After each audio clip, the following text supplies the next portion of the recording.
Stuart, you've argued that we won't appreciate the legacy of Southgate until he's gone. We might be reaching that point soon. How would you describe the legacy? And after 6 years, is it enough?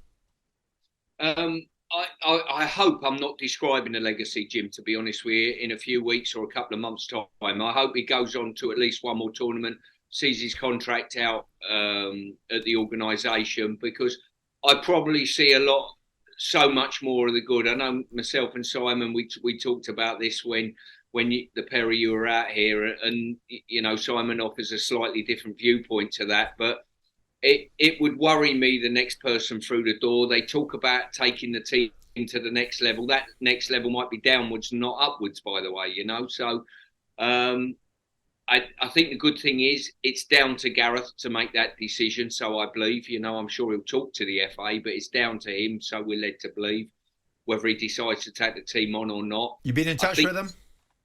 I dropped him a text after the day after the game, the exit, and just said I was very proud of him and the team.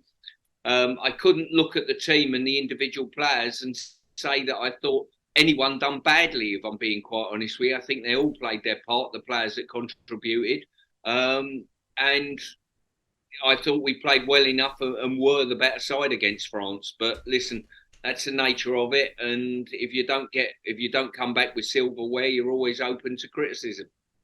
Stu, I mean, when you talk about we'll debate whether he stays or he doesn't in a second, right? But when we talk about the legacy, I mean, what is the legacy? Snatching defeat from the jaws of victory?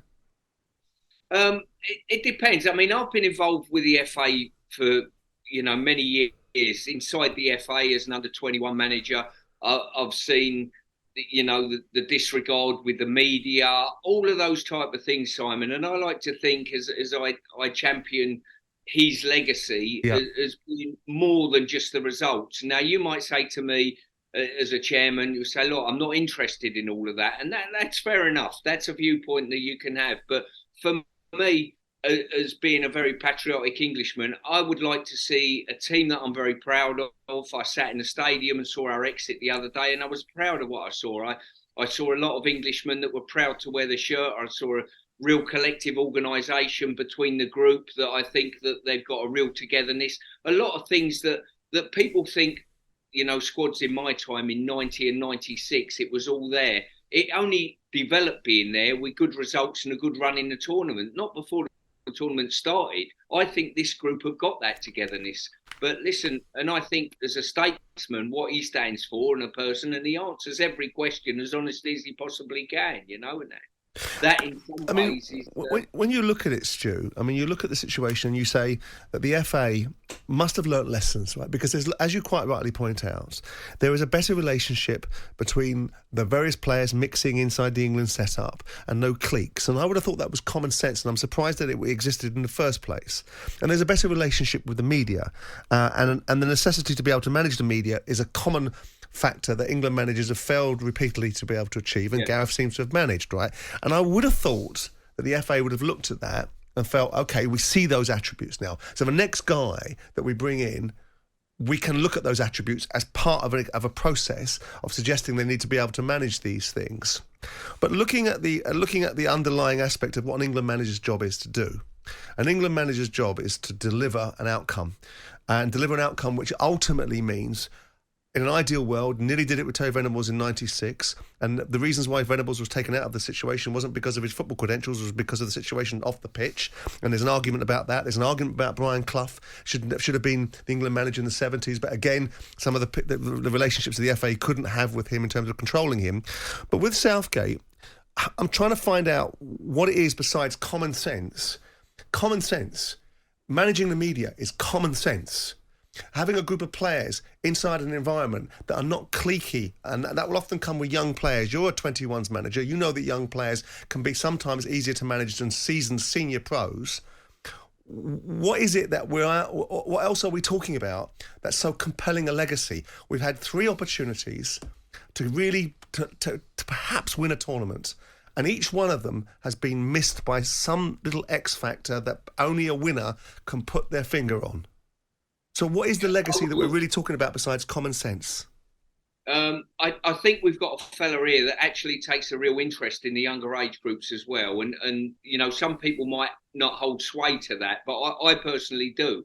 I think he's took more interest in the younger age groups with England than any manager that's gone before him. That would be my opinion on his legacy as well, which I think is quite refreshing. That's probably why so many young players are in the team and doing well and know that it's not a closed door, if you like, to seasoned old professionals sort of thing, you know. So, but it's a strange one, that's true, because we had Eddie Booth, and I agree with that. But if he's the England under-21 manager, that's his background, so he's going to have that. It's like putting a lawyer in charge of a business. You're going to end up in court. You put a 21s manager in charge of the national side, you're going to have young players. But then you've got the Eddie Boothroyd appointment beneath that, which is basically the 21s was not a great place to go and win games. It was just a place for the players to turn up and maybe find the way into the full side. I mean, how do you square this overall circle, this so-called wonderful legacy that Gareth Southgate is either going to be leaving or not leaving and staying for another 2 years and maybe leaving in 2 years' time?